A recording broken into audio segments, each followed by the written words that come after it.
faut l'enfermer. C'est pas possible. Bonjour à toutes et à tous et bienvenue pour un numéro spécial du podcast NBA Extra. On est au lendemain de la trade deadline et je suis avec Fred Weiss. Salut Fred. Salut. On va revenir déjà, on va commencer par les principaux trades qui ont agité la soirée d'hier avec, on en parlait juste avant de prendre l'antenne, ce trade de DeAndre Hunter à Cleveland contre Caris LeVert, Georges Niang et 3 deuxièmes tours de draft. Fred, tu me disais, DeAndre Hunter à Cleveland, c'est un sacré beaucoup pour les Cavs. Moi, je trouve que c'est un beaucoup et que tu perds pas grand-chose. Caris LeVert, sur les 2 derniers matchs, il met pas un paneton. Il est à 0 sur 13 au shoot, il est un petit peu dans le trou, même si c'est encore une fois un très bon joueur, mais c'est vrai qu'il était un petit peu en difficulté. Et Niang, on sait que c'est un joueur qui peut t'apporter un petit peu, mais c'est pas non plus aussi important. Surtout quand tu considères que tu as besoin sur les ailes d'un peu de puissance physique, un peu de dureté. C'est ce qui manquait un peu aux Cavs. Je trouve que c'est un super coup, un des meilleurs 6e hommes. Alors soit tu le fais jouer dans le 5, soit tu le fais sortir du banc et il t'apporte cette énergie qu'il apportait aux Hawks.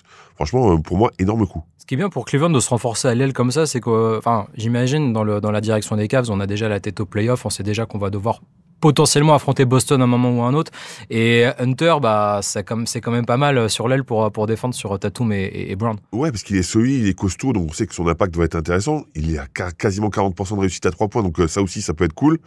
Franchement, je trouve que pour une équipe qui est première à l'Est, bouger comme ça, trouver ce genre de fit, c'est quand même très très fort. Gros trade, gros trade.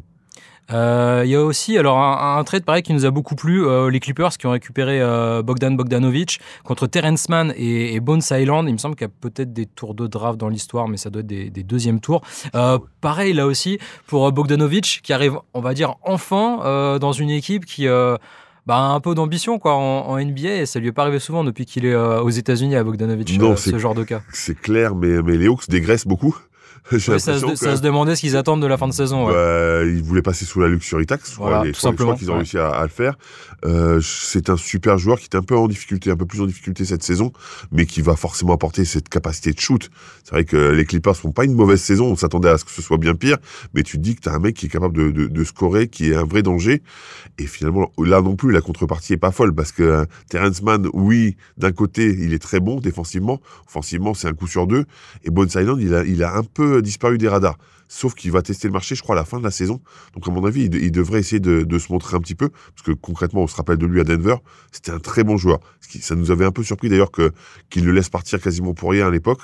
Je pense que ça peut être un gros coup, finalement, Bones Hyland. Et pour jouer à côté de James Harden, Bogdanovic, c'est un sacré profil aussi de shooter, de joueur très doué au shoot. Et ce genre de profil avec Harden qui va trouver les décalages, c'est du pain béni. Harden, je trouve qu'il fait une excellente saison. Ouais. Je trouve qu'il voit très bien le jeu. Je trouve qu'il joue beaucoup moins pour lui qu'il l'a fait avant. Et dans ce profil-là, oui, quand tu as un Bogdanovic que tu peux servir quand tu es en bout de chaîne, que tu peux servir quand tu fixes tout le monde, oui, ça peut être un fit aussi super intéressant. Le dernier trade, on va parler aussi on va parler de Brandon Ingram, mais on parlera aussi de Daniel Theis, mais à Toronto, Brandon Ingram contre Bruce Brown, Kelly Olynyk et un premier et deuxième tour de draft qui récupère les Pelicans dans l'affaire. Brandon Ingram, on attendait ce départ depuis pas mal de temps, on savait pas trop quelle équipe allait tenter le coup parce qu'il sera free agent à la fin de la saison, donc il faut aussi essayer de le conserver par la suite. Toronto, le fit Ingram et Scottie Barnes, ça peut faire un truc sympa. Alors honnêtement, même leur 5 majeurs peut être très sympa. Hein. T'as Quickly, t'as Barrett, t'as Barnes, t'as Ingram et t'as Poeltl, on va dire Poeltl qui est quand même un très bon joueur lui aussi. T'as un 5 majeur super intéressant.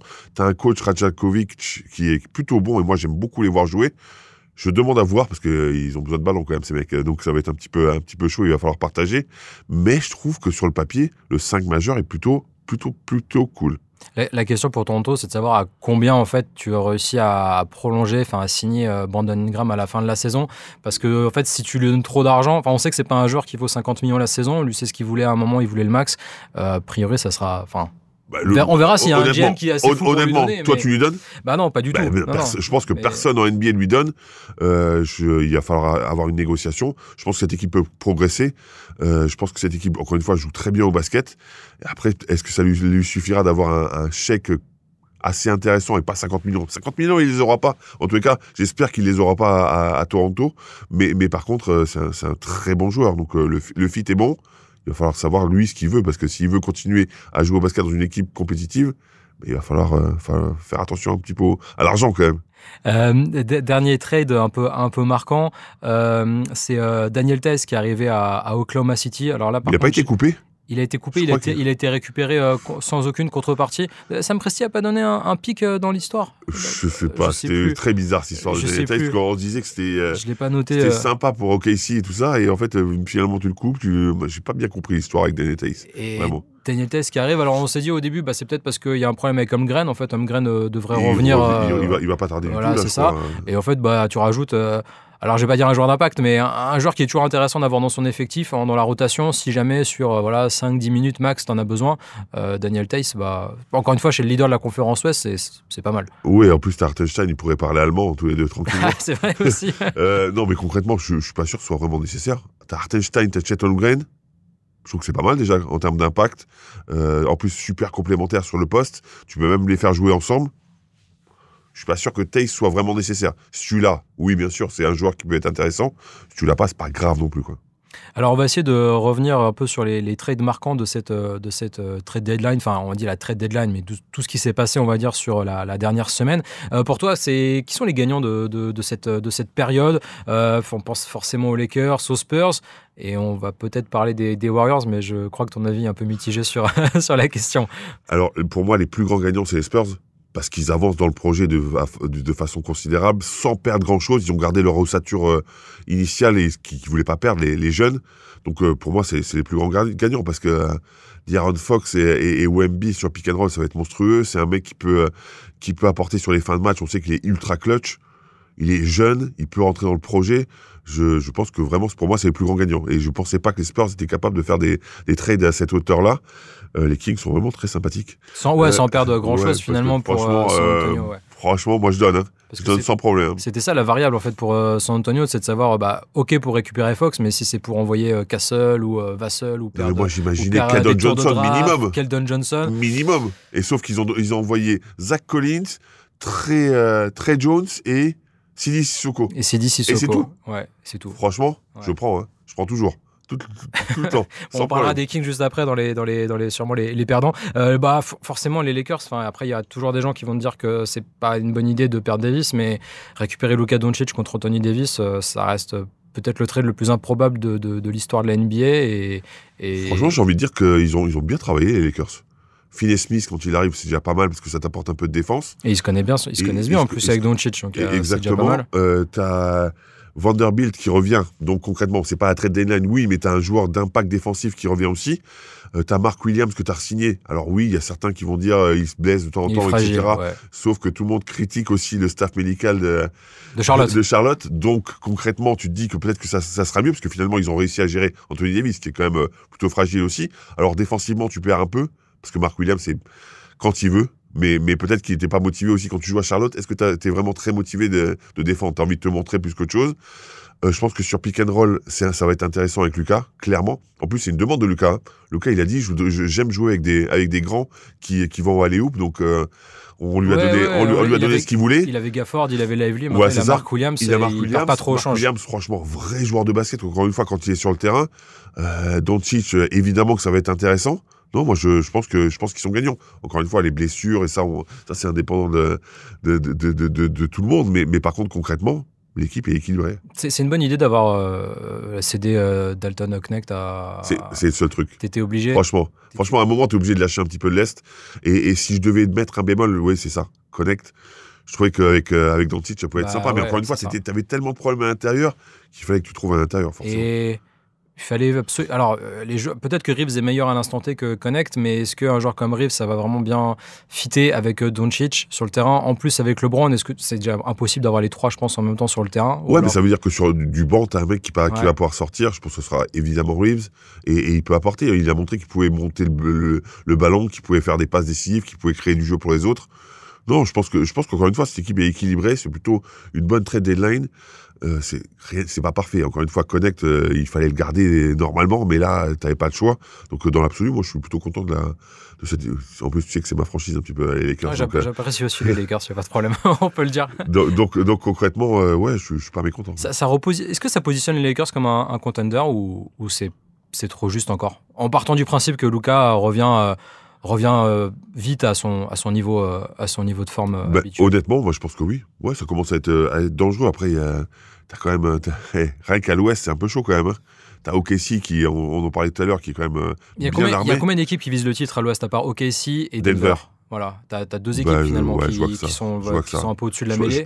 Pour moi, même surtout Oklahoma City. Memphis et Houston, c'est un peu juste. Oui. D'ailleurs, Houston, ils sont en train de souffrir en ce moment, mais c'est normal, c'est une équipe, même s'il y a des vétérans, il y a quand même beaucoup de jeunes. Et Memphis, c'est un peu pareil. Donc, pour moi, c'est ces 2 équipes-là. Donc, les Lakers peuvent être. La troisième force, quoi. C'est cette équipe chiante à jouer, que t'as pas envie de jouer en play-off et qui peut aller loin. Golden State, gagnant ou pas gagnant de cette trade deadline? Alors, on rappelle qu'ils ont récupéré Jimmy Butler. Est-ce que c'est un bon fit dans cette équipe? Lui a déjà dit que l'objectif, c'était de gagner le titre avec Golden State. Ça fait quand même un trio majeur assez âgé avec Draymond Green et Stephen Curry. Oui, mais c'est des mecs qui sont encore plutôt en forme. Steph Curry et Butler, c'est quand même des joueurs de très bon niveau qui sont toujours en forme. Je pense que les gagnants sur ce coup, c'est quand même Miami qui se débarrasse d'un mec qui commençait à devenir chiant avec un énorme salaire. Le bon coup des Warriors, c'est de le re-signer directement. Ça veut dire que tu as 2 ans pour voir venir, pour travailler, mais tu que 2 ans. Tu as cette fenêtre de tir parce que tu as tes vrais anciens et tu es obligé de performer tout de suite. Et c'est un contrat à 2 ans à $120 millions à peu près. Tu à 60 millions la saison. Un poil cher, je sais pas. Cher, je trouve ça un poil cher quand même. Mais bon, encore une fois, tu n'avais pas trop le choix. Il fallait faire quelque chose du côté des Warriors. Tu perds Wiggins. Ouais, Wiggins, c'est un peu up and down quand même s'il était un peu meilleur en ce moment. Tu perds Wiggins, mais tu gardes Kuminga. Tu gardes Kuminga. Moi, c'est ce qui m'inquiétait. C'est ce qui m'inquiétait. Je me suis dit, dans la balance, ils vont mettre Kuminga. Et là, c'était compliqué. Tu perds Schroeder, mais bon, il a jamais réussi à s'intégrer. Concrètement, il n'y a pas grand-chose. Kyle Anderson. Même chose, ouais. Franchement, slow-mo, il était vraiment en slow-mo. Il n'est pas encore arrivé. Il n'est pas arrivé à Golden State encore. Ouais. Donc, concrètement, tu perds pas énormément. Tu redonnes confiance à Podziemski un petit peu. Je sais pas où tu peux le situer. Play-in, oui, mais je sais pas s'ils peuvent aller très très loin quand même. Même avec Butler, je pense qu'ils passeront peut-être un premier tour parce qu'ils vont se qualifier pour les playoffs. Mais est-ce que tu es vraiment rassuré, toi? Moi, je trouve qu'un 5, Curry, Butler, Kuminga, Draymond Green et Kevin Looney, ça a quand même de la gueule en play-off et t'as pas forcément envie de les affronter. Non, t'as pas envie de les affronter parce que tu sais pas ce qui peut se passer. En plus, avec Steph Curry qui a un danger public et Draymond Green qui va s'entendre comme des larrons en foire avec Butler, c'est une évidence. Ça peut bien se passer. Il faut mieux que ça se passe bien parce que si c'est pas le cas, par contre, ça va être la catastrophe. Sauf qu'en Suisse, sur ton banc, encore une fois, t'as Podziemski qui peut t'apporter, mais après, c'est un peu compliqué. T'as Gary Payton, t'as un tout petit Gary peu Payton, de profondeur, mais défensivement, mais tu vas pas beaucoup scorer avec ça. Ouais, beau 5, je pense qu'il y a meilleur en tous les cas, à l'Ouest.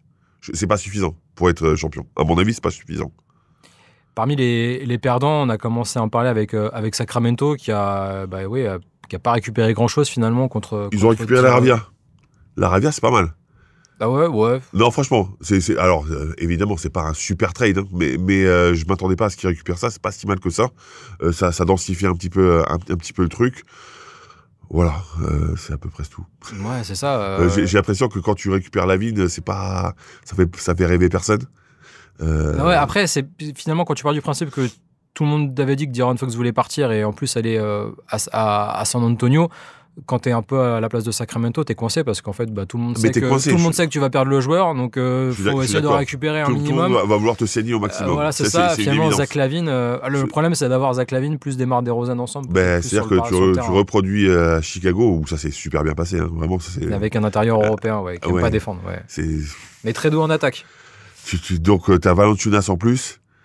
T'as Valanciunas en plus qui est arrivé alors ça, honnêtement, c'est une petite plus-value parce que voilà, je trouve que ça te permet d'avoir une rotation enfin à Sabonis parce qu'Alex Len, c'était un peu compliqué quand même, c'était loin. Là, t'as une vraie rotation, c'est le petit point positif. Le reste, franchement... En fait, ça reste dans un entre-deux Sacramento et surtout, ça progresse jamais vraiment. Ça t'oblige à faire jouer Malik Monk en meneur. Ouais. Et Malik Monk en meneur, je sais pas si c'est vraiment ce qu'il aime. Alors, il vient de faire 2 très bons matchs, hein, donc peut-être que je me trompe, mais Malik Monk en meneur, c'est pas ce que j'aurais préféré Keon Ellis et un autre meneur. Tu vois, quand Trey Jones est dans le deal, je me dis Trey Jones va aller à Sacramento. Et là, en plus, on avait plus besoin qu'à Chicago, concrètement. Mais non, il va pas là-bas, donc je trouve ça un peu juste. Dallas. le dossier Dallas. Gagnant ou perdant? Peut-être. Non, j'aimerais dire perdant à court et à long terme, en fait. Mais, Je sais pas. Moi, je suis très, très sceptique. Alors, sans parler des théories du complot sur Las Vegas, tout ça. Est-ce que tu es plus fort avec Davis et Irving qu'avec Doncic et Irving? Mais déjà perdant, parce que tu as perdu 700 000 abonnés sur tes comptes Instagram. C'est vrai. Donc concrètement, quand tu fais du business... Et tu as perdu aussi des abonnés pour la salle qui ont rendu leur abonnement. Tu as perdu des abonnés sur les réseaux. Quand tu veux faire du business, c'est jamais bon. Donc déjà, tu es perdant de ce point de vue-là. Mais concrètement, quand tu regardes l'équipe comme ça, je la trouve pas si mal que ça, en fait. C'est plutôt intéressant. Oui. Ça reste une bonne équipe de la conférence Ouest très bonne qui va équipe. faire des belles choses. En plus, qui peut faire des belles choses en playoff. Exum qui revient plutôt pas trop mal. T'as PJ Washington qui est quand même un joueur hyper intéressant. T'as Gafford, t'as Lively quand il reviendra, s'il revient, je sais pas. C'est un peu incertain, Derek Lively. S'il revient, c'est intéressant. En 4, t'as Anthony Davis. Franchement, t'as un 5 majeur qui peut avoir vraiment, vraiment de la gueule. Oui, tu perds évidemment quand tu perds un joueur top 5, voire top 3 monde, forcément c'est compliqué. Mais c'est pas si mauvais que ça. Vraiment, c'est pas si mauvais que ça. Encore une fois, je me répète, mais Exum qui revient, c'est une bonne chose. Il y a des joueurs qui arrivent. Caleb Martin qui arrive aussi, qui pour densifier un peu le truc. Pas parfait, mais ça limite un peu la casse. Ouais, ça limite la casse. Après, Anthony Davis qui veut toujours jouer 4 alors qu'à la fin... Lui, il est ravi. Il se retrouve, oui, mais il se retrouve toujours à jouer 5 au bout de 3 mois parce qu'on comprend que ça marche pas. Oui, mais je suis d'accord. Mais là, t'as Gafford. Lui, il va être content. Il va jouer 4. Ouais, mais t'as une équipe qui...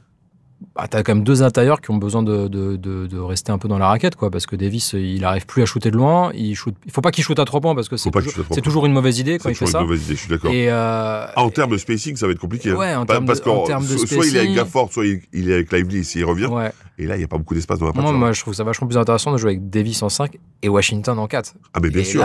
Sauf que avec Gafford et Lively, tu as quand même des mecs qui peuvent être intéressants en rotation, qui peuvent t'apporter des choses. Et là, le secteur intérieur est bien. Klay Thompson qui est en train de revenir. Kyrie qui a les clés du camion et on sait qu'il aime ça quand même. Oui, mais ça se passe pas toujours bien quand il a les clés du camion. C'est là le souci. Ça se passe toujours bien. C'est le moins qu'on puisse dire. Est-ce que 2 lieutenants comme eux deux peuvent vraiment... en play-off, prendre leurs responsabilités quand on sait qu'à chaque fois qu'ils ont performé, c'était avec, on va dire, un alpha dog avec eux, quoi. Et c'était LeBron à chaque fois. Est-ce que c'est pas pour ça que je t'ai dit dès le départ, on peut pas savoir comment ça se passe parce qu'il faut voir comment. Mais partout. Oui, non, mais bien sûr, il faut toujours attendre. Après, bien sûr, oui, sur le papier, tu peux dire des choses, et après, la réalité du terrain est parfois autre.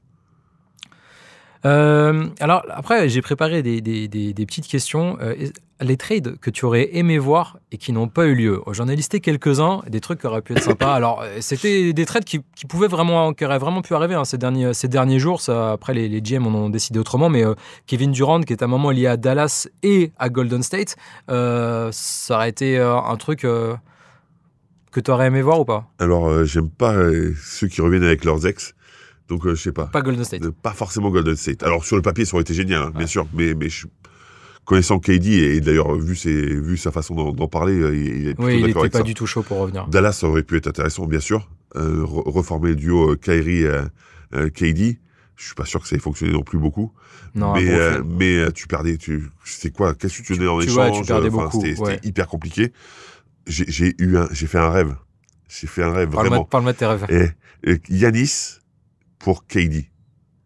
Ouais, un échange KD Giannis. Ouais, j'ai rêvé de ça. C'est un sacré rêve, là. Non, mais, après, si ton GM est Nico Harrison, ça peut peut-être se produire. Lui, il est complètement fou. mais je me suis dit, pourquoi pas? Parce que qu'est-ce qui se passe? Du côté de Milwaukee, tu fais partir le 2e meilleur poteau de Giannis. Avec Kuzma, franchement, je suis désolé. Moi, je gagne pas. On n'a pas parlé de ce trade. Jamais je le fais. Jamais je le fais. Middleton.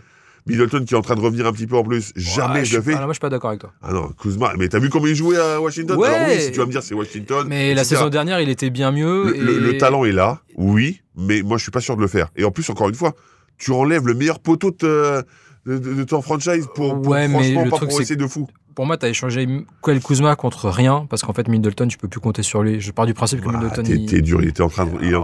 Mais il rechute après, il y a des blessures, oui. Mais tu sais, l'ambiance dans le vestiaire, faire que ta star soit contente, c'est bien aussi.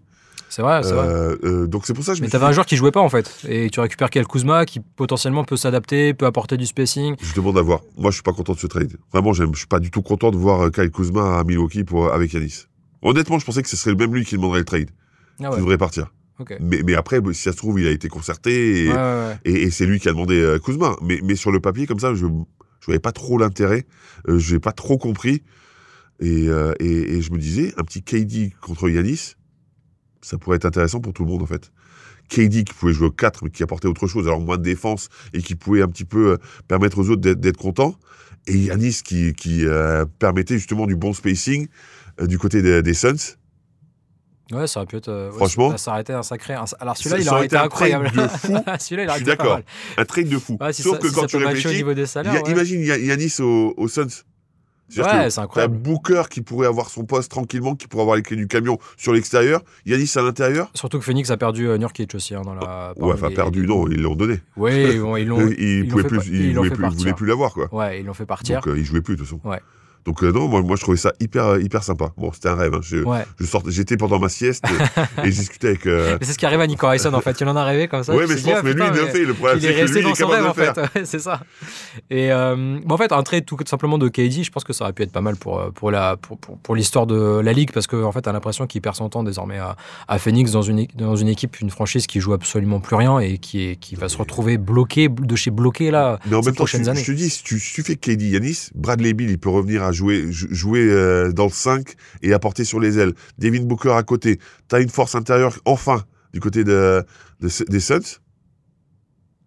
Ouais, mais pour l'avenir de Milwaukee, par contre, récupérer Kevin Durant à 35 ans, avec Lillard qu'on a 32 ou 33, je crois, 33 ans, tu hypothèques pas mal le futur. Si Giannis veut plus jouer là parce qu'il n'est pas content et qu'il veut aller dans un marché plus grand. Ouais, c'est vrai. Et ok. Jimmy Butler aux Suns ou aux Rockets, ça c'est un truc qui t'aurait plu ou pas? Je sais pas, franchement je sais pas. Les Rockets non, parce que je trouve que même si en ce moment c'est un peu dur, c'est une équipe qui tourne bien et je voulais perdre personne. Ouais, parce qu'il aurait fallu forcément lâcher un ou deux jeunes. Exactement. Oui, si tu avais pu échanger Bradley Beal, oui, aux Suns. Sauf qu'il a sa clause. Il a pas voulu, ouais. Il a pas voulu, donc non, c'est pas possible. Donc de ce point de vue-là, non. Mais dans l'absolu, oui, parce que oui, ça aurait pu fitter grave. Et j'en ai un dernier. Alors celui-là, il remonte un peu, mais il y avait quand même pas mal de rumeurs à un moment sur Zach LaVine qui était lié aux Denver Nuggets pour donner un coup de fouet à Denver, qui revient très très bien comme sur ces derniers temps et qui, comme par hasard, voilà, en février, vont commencer à gagner beaucoup de matchs. Ça aurait pu être sympa pour toi ou pas? Je suis pas fan de Zach LaVine. Ouais, j'ai bien compris. Zach LaVine, pas du tout, nulle part. Qui reste où il est. J'aurais même laissé à Chicago, moi, mais c'est pas ça. Donc non, Zach LaVine, nulle part. Ok. Du coup, ça va suivre un peu ça, le trade que tu n'aimes pas. Ou les trades que tu n'aimes pas. J'ai bien compris que Kuzma à Milwaukee, ça t'a pas. Ça m'a pas du tout hypé. Ça t'a pas emballé du tout. Ça m'a pas du tout hypé. Encore une fois, hein, je mets pas en doute ses qualités de joueur. C'est un vrai très bon joueur. Mais ce que je vois de lui à Washington, ça me fait pas rêver, quoi. Non, mais la saison dernière, il était vachement mieux que cette saison. En fait, je pense que c'est aussi Washington, une histoire de contexte. Washington, il y a tellement rien. Ouais, mais c'est aussi une histoire de contexte. C'est-à-dire que là, s'il a dans une équipe performante. Si tu le drives, si tu arrives à le contenir, à le gérer, etc., bon fit. Mais si tu le gères pas, il va faire n'importe quoi. Hein. Ouais. Mais il y aura Bobby Portis peut-être pour le recadrer à l'entraînement. Ouais. Non, un autre trade qui t'a pas plu. Les trades de Charlotte, ils font quoi? Ouais, Charlotte, je pense qu'ils sont déjà en mode reconstruction, quoi. Enfin, après, pour reconstruire, il faut avoir construit quelque chose. Ouais, ils n'ont pas construit grand-chose depuis quelques années. Ils sont en mode destruction, plutôt. Destruction, parce que tu avais deux excellents pivots, tu les balances tous les deux. Je vois pas trop le projet, en fait. Je pense que tu repars sur une nouvelle base avec Brandon Miller, pas forcément avec LaMelo Ball d'ailleurs quand il va revenir. Je sais pas du tout. Franchement, je vois pas le projet. C'est bizarre le trade de Mark Williams en fait. Mark Williams en fait, c'est super pour les Lakers, mais. Mais quand t'es Charlotte, t'es censé garder ce genre de jeune joueur en fait. Le mec a 23 ans. Ouais. Il est pas plus jeune encore. Non, il a 23 ans. Ouais. Donc t'es censé le garder en fait. C'est ton projet normalement. Ouais. Eh ben non, allez, c'est bon, on balance. Ouais. Contre pas grand chose au final. Ouais. Non, Charlotte, c'est n'importe quoi. Évidemment, Chicago, c'est n'importe quoi, comme d'habitude. Ça fait 10 ans. Chovas, je pense que le prochain trade, c'est Carly Chovas. Hein. Le GM de Chicago, tu le bazardes aussi. Hein. Certainement, oui, mais pas sûr que quelqu'un veuille le récupérer, il faudra sûrement le couper plus que le trader. Encore une fois, Dallas, peut-être, on sait pas. Non, mais concrètement, tu te rends compte ce qu'il a fait quand même? Il a fait n'importe quoi depuis des années, en fait. Oui, mais là, ça continue, il a rien récupéré. Non. Ouais. Je te dis, le truc d'intéressant qu'il a récupéré, c'est Trey Jones. Et au poste de meneur, il n'a pas vraiment trop de problèmes non, c'est ça. à Chicago. Bah, donc, je pense que le prochain à partir, c'est à Chicago, ça sera. Merde, comment j'ai perdu son nom Kobe White. Kobe White, en fait. Si tu perds Kobe White, en vrai. Je regarde il va comment parce que c'est un de mes joueurs préférés. Et quelle tristesse qu'il soit à Chicago, vraiment. Bah, c'est ça. Mais dans l'idée, je pense que c'est le prochain à faire ses valises. J'ai cru que ce serait Vucevic déjà. Ouais. Et finalement, ils l'ont gardé. Même, j'aime bien Nikola Vucevic, mais en fait, à quel moment il correspond soit à l'équipe, soit au projet, soit au jeu. Enfin, il y a rien qui colle en fait pour moi Vucevic à Chicago. Après, ce qui est un peu étonnant, étonnant ou pas, c'est que personne n'ait essayé vraiment de le récupérer. Est-ce que son profil aussi est adapté pour jouer c'est le profil qui était cherché beaucoup. Pivot défensif. Oui, bien sûr. Oui. Et donc, c'est pas du tout lui. Non. C'est clair. Alors, offensivement, c'est magnifique. Défensivement, un protecteur de cercle, c'est pas exactement ça. Dans une équipe qui joue les playoffs, qui a des ambitions, c'est peut-être un peu limite, quoi. Ben, tu vois, les Lakers au début, beaucoup me disaient, Vucevic serait bien. Si Davis était resté. Voilà, c'est ça, exactement. Mais dans ce cas de figure-là, c'était pas possible. On en a fini des trades. Je voulais parler un peu des paris un peu de la fin de saison. Qu'est-ce qu'on voit pour du coup cette fin de saison régulière. Je t'ai donné quelques pistes et je voulais avoir ton avis. T'es évidemment pas obligé d'être d'accord avec moi. Après, moi, j'avais préparé ça avant le trade de DeAndre Hunter à Cleveland. Mais moi, je mettrais quand même une pièce que Boston pourrait terminer devant Cleveland à l'Est. Non. Pas du tout. Non. Ça manque de régularité. Rappelle-toi sur les derniers matchs. Il gagne de 2 points sur un shoot miraculeux de Tatum. Ensuite, ils sont menés de 26 par les Sixers. Ensuite, ils gagnent contre les Cavs, oui. Mais encore une fois, ils dominaient le match et ils se font revenir sur la fin. Et là, ils viennent de reperdre encore une fois. Il manque de constance, il manque de régularité. C'est pas assez sérieux là pour en tous les cas en saison régulière. En play-off, ce sera autre chose. Personne n'aura envie de se taper Boston et ils devraient aller au bout, au moins à l'Est. Mais concrètement... Non, je pense que les Cavs, en plus avec le trade de DeAndre Hunter, ouais, celui-là il change un peu les choses. Ça change un petit peu, mais même, j'ai l'impression quand même que les Cavs sont plus réguliers. Pour rester à l'Est, Philadelphie qui ira en play-off, direct, sans passer par le play-in. Non. Impossible. Non. Peut pas faire 6, ouais. Play-in, c'est bien. Ouais, play-in et play-off ensuite, voilà, qualification en play-off, quoi qu'il arrive. Honnêtement, je trouve qu'il y a une alchimie qui s'est créée entre Joel Embiid et Gershon, alors sur 1 ou 2 matchs, sur un, je crois même, seulement. Mais je pense que, vu l'état de forme de Gershon, vu l'état de forme de Maxi, si Joel Embiid arrive et fait 2-3 trucs, ouais, c'est... T'as vu, je t'ai pas parlé de Paul George, parce que pour moi, c'est une inconnue. Ouais, mais rien que les Joel trois là... Embiid aussi, mais avec ces trois-là en forme, tu sais que tu peux performer dur, sévère. Les Spurs qui seront play-in, celui-là, il est pas très risqué comme cote. Je sais pas. Je sais pas, parce que en principe, oui, si je devais parier, je parierais ça. Mais le problème, c'est que tu sais pas comment ça va se passer. Les places valent cher. Les places valent cher quand même à l'Ouest. Il y a des équipes qui vont continuer à performer. Il y a Golden State qui va monter un petit peu. Tu vois, Sacramento on sait pas trop. En fait, c'est super compliqué. Sacramento devrait descendre parce qu'encore une fois, ils viennent de perdre contre Portland, je crois. Ouais. C'est catastrophique. Même si Portland joue très bien. Ils sont très bons ensemble, mais ils ont pris une valise de points en plus. Enfin, c'est pas étonnant, tu me diras, avec Lavine et DeRozan en même temps, mais ils ont pris une valise de points, je crois, dans leur dernière défaite. Ou c'est le match d'avant, ils ont pris 140 points. C'est le match d'avant, ils ont pris 140 avec Là, je crois qu'ils 108, 102 ou un truc comme 110, 102, un truc comme ça. Donc non, mais difficile à dire, mais si je devais mettre un pari, je mettrais un pari sur play-in. Ouais. Denver qui sera deuxième de la conférence Ouest, qui passe Memphis et Houston. Moi, je le vois un peu comme ça. Aussi. On a l'impression que c'est un diesel, que ça commence à se mettre en place. Michael Porter Jr. qui commence à jouer au basket. Maintenant, non, t'as un Jokic, t'as Gordon, t'as tout le monde qui commence à se mettre au diapason. Jamal Murray qui était pas là, mais qui a été un peu blessé, mais dont on voit que les appuis ont changé. Il est beaucoup plus tonique. Il est revenu un peu en état de forme. Après le break, c'est l'équipe qui va monter. Ok, ça marche. Un pari que tu as envie de prendre encore pour la fin de saison ou pas? Moi, j'avais noté ces 4-là, mais si tu as autre chose en tête. Difficile à dire comme ça.